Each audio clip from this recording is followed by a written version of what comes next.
Hi, nice to meet you. What's your name? Sorry to scare you like that on a Wednesday or whenever you're watching this. Not really sorry, but anyway, Splinter from Teenage Mutant Ninja Turtles in the new Mutant Mayhem is rumored as being gay right now.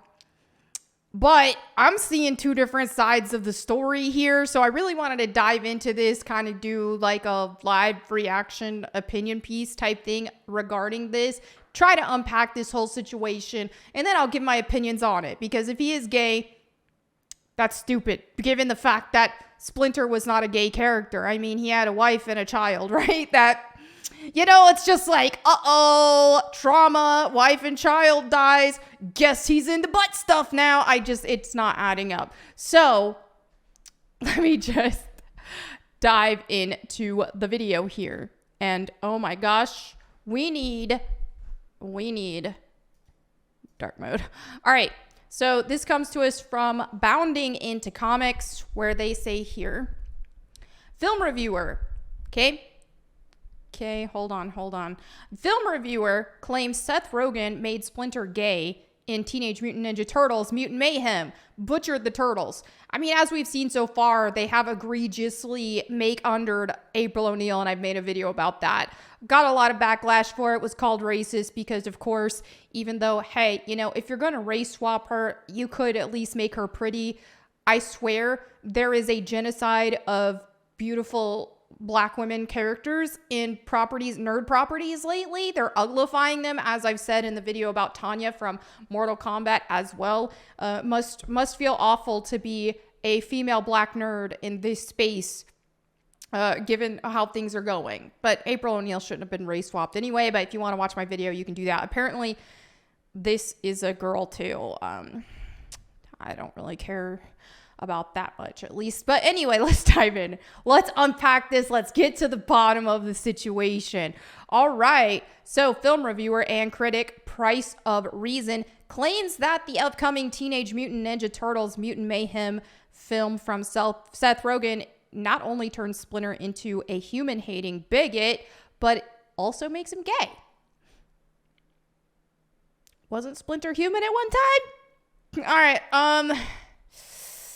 This is like that self-hatred that white men all have to hate themselves type thing.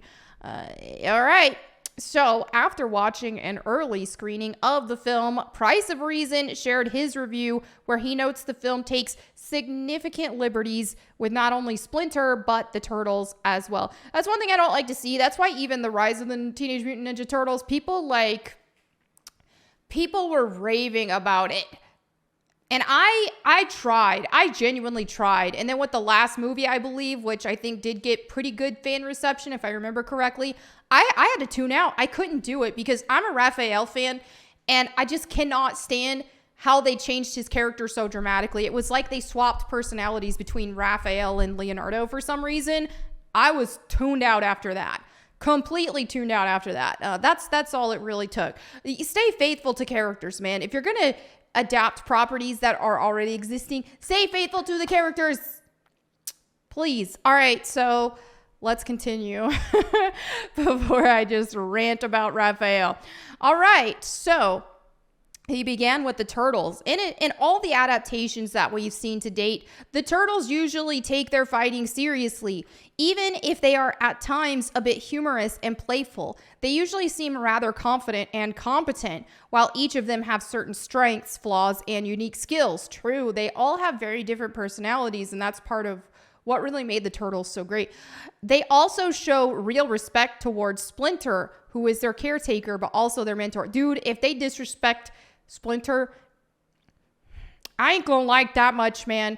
I really ain't. All right, so let's continue. By the way, guys, check out the original channel of this dude that we're paraphrasing from here, because yeah, I want to give credit where it's due because all these talking points are coming from his channel here. So Price of Reason, right here. Feel free to check out that video. All right, so in this movie, they are pretty much the exact opposite of everything I just said. Oh, yikes. Price of Reason noted. They always seem like these insecure, weak losers and never really exude confidence and never convince you that they've taken charge of a situation. I hate this so much. Guys, I here's another video. I'm going to hijack about Tomb Raider again. Sorry, not sorry. I do this every video. They do the same thing. They do this with our characters. It's like they purposefully just strip away all the confidence. They degrade. It's like a humiliation ritual at this point. They're taking pages out of the music industry with these peeps. It's a humiliation ritual that they're doing to our beloved characters. They're humiliating them. They're making them weak. They're making them emotionally, physically, all of that so weak and insecure because they want to rip away our heroes and who we looked up to. I hate it. I'm over it. We don't want to see perfect Mary Sue's. We like to see some flaws and such, like with Lara Croft. Her overconfidence got her in trouble a lot, you know? And then if you're looking at the actual turtles, look at someone like Raphael, my favorite turtle. Dude's got a hot temper, man. He's a bit rebellious for his own good sometimes, and that can get in his way. So these sort of things, we want our characters to maintain their personalities that they had already previously had. And in this case, being confident, fighting confidently, and inserting humor in that right way, and not this, oh, they're terrified all the time and they have no confidence. They're weak, blah, blah, blah. All right, so he went on. The turtles also don't seem to do a lot of fighting in this movie. What's the freaking point? What's the point? Teenage Mutant Ninja Turtles? Count me out. I already wasn't going to watch this over some, like the April O'Neil stuff and the Seth Rogen being attached to this already had me convinced I was going to hate it. So I just don't like getting mad over stuff that I like Death Note, for example. I have yet to watch the live action Netflix adaptation because I'm not going to get mad. I'm going to keep my peace, stick with reading the manga, stick with watching the anime, right? All right, so they don't do a lot of fighting. When they do, it all looks rather lackluster. And for some reason, the turtles constantly treat Splinter with extreme disrespect like he's some kind of nuisance. Don't like that, you know? You can't disrespect Master Splinter like that. You know? You just can't. And to make this is the thing, is we're seeing this in society as a whole. What happened to respecting our elders? Bro, when I watch like a reality show or something and I see people do this, or especially if I see it IRL, I'm just like, because I grew up being taught to always respect your elders. I have had people older than me, like, you know, obviously if it's within my age range, that's a little different. But people who are like, you know, old enough to be my parent, essentially, say some very mean things to me. I don't necessarily take it, but I'm gonna be respectful in my delivery for establishing my boundaries. I know that much. You won't catch me disrespecting elders, okay? I don't know. Maybe on Twitter I'll make some jokes. I don't know. It's not face to face. It's harder to assess that. I was thinking of Ron Perlman and memeing on him. But, you know, you get the general gist of it. What happened to respecting elders in society? Like, I cringe when people don't, because, like, I don't know. Disrespecting elders puts the fear of God in me. Same with like parents and stuff. It's like, yo, not everybody has amazing parents like I do, but if you don't, there's still a difference between outright disrespecting them and, you know, establishing your boundaries and doing what you need to do if for some reason they are terrible, which is sad, but still. Okay, let's continue. And to make matters worse, they always act and talk like a cross between Seth Rogen, 5-year-old children, and weirdos on TikTok. Oh no, not the Gen Z slang. Oh gosh. I noticed this from a certain social media account. I'm not going to say, because I don't want to be mean, but a certain social media account from a game series I like a lot. I'll just say that much. They talk TikTok speak in their tweets, and it makes me cringe so hard. Like, oh, not me loving this fan art. It's like, oh my gosh. I'm paraphrasing because I can't remember exactly what it was, but stuff like that. And it's like, Really? Oh gosh, but I don't know. I've done it before too, and I cringe at myself over it. I suppose that Rogan thought this was a good idea because it would appeal to modern audiences. But by making the turtles this way, he's really stripped away their identities or agency, he said. Now, obviously, all of this is the opinions of Price of Reason, okay? This is what we're going on. I haven't seen it. But based off what he says, this sounds like an absolute nightmare. Given what we already knew about the film and how it was going to characterize the turtles, this does not seem too far out of left field. Japanese e-commerce website Rakuten revealed brief descriptions for each turtles on a number of toys. Oh gosh, I have to read this. I have to. Okay, so we got Leo. Leo's the leader. Well, he wants to be. He dreams of leading his brothers to become an unstoppable crime-fighting team. So what if no one takes him seriously? Don't really like that because, I mean, there might be some clash sometimes between Raph and Leo, but as a whole, Leo's the leader. Okay? All right, so Raphael, you cannot do my guy Raph wrong. Do not. Raph likes to break things. In fact, his biggest goal is to punch someone so hard they throw up. But beneath his hard head and tough exterior is a sensitive turtle just looking for someone to talk to. I'm not mad at that, honestly. I'm not mad at that. I do feel like it does fit his character a lot. Now, even though it's just much more than just punching stuff, but he does have like an anger problem. He does have a hot temper. He's actually quite emotional, but he just takes it out in more of an aggressive way. But deep down, he is a lot more sensitive than you would suspect. That's fine. I actually, as someone who really loves Raphael, I'm fine with that. All right, so let's do a Mikey. Too bad his brothers don't think he's that funny. He might not be the best at ninjutsu or waking up on time or even hygiene, but you can always count on Mikey's positive attitude. That's also fair. Corny, lame jokes. I could see that working. That's fair. All right, let's read Donnie's. And okay, Donnie is devastatingly smart and not afraid to let you know it. His intellectual self-assuredness may come across as arrogance, but it's just that his brain is thinking so many steps ahead that he's paralyzed with indecision. I don't like that. I like to see him a lot more logical and more confident in his decisions because he is so logical. So this paralyzed with indecision thing, I don't like.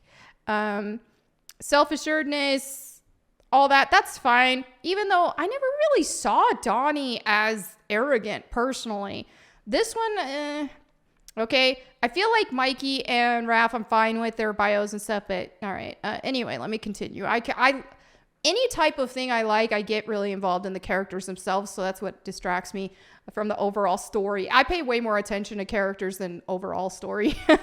All right, so after discussing how the film maligns the turtles, Price of Reason shared how the film destroyed Splinter. All right, here's it. Here it is.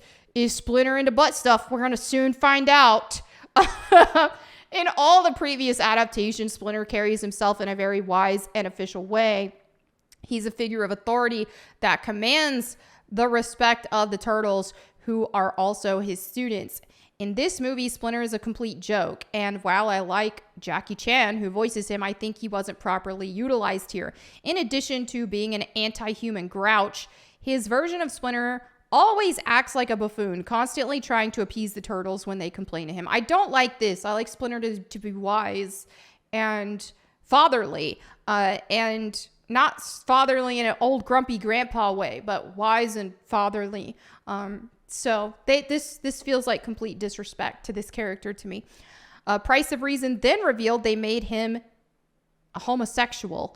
To add insult to injury, at the end of the movie, Splinter is seen making out with Scumbag. What the freak?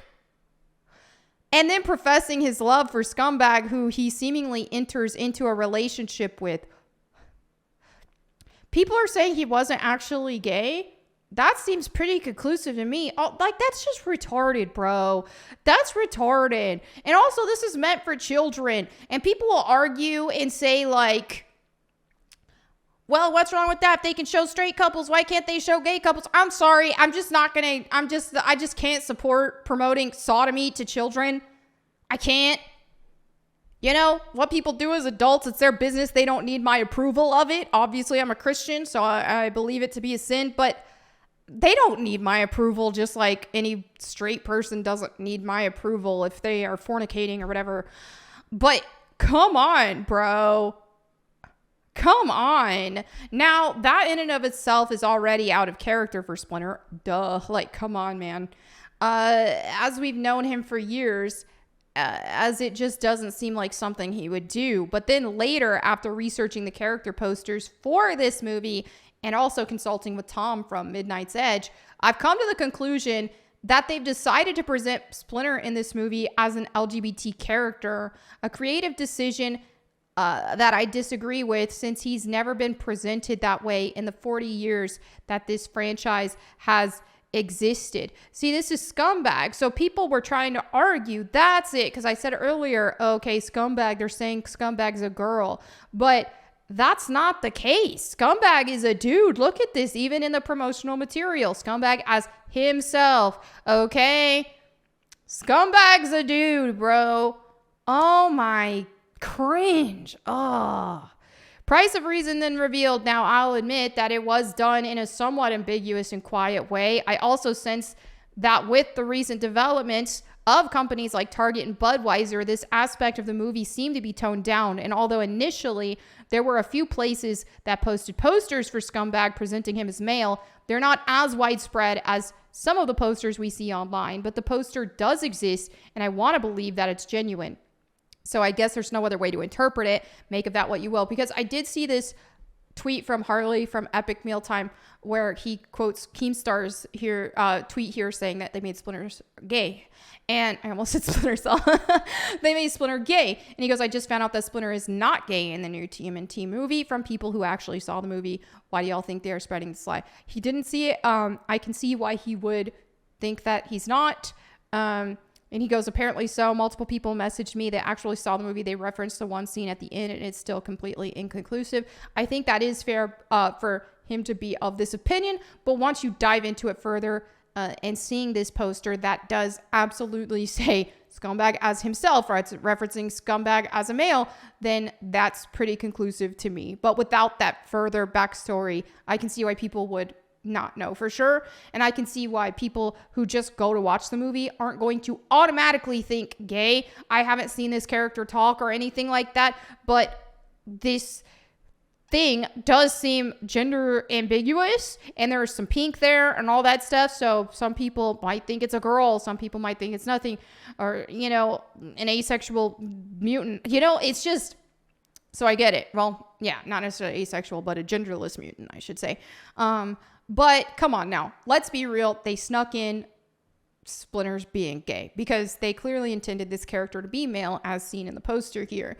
And they're just being sneaky about it. That's it. I'm checked out even more now because come on, man, we gotta stop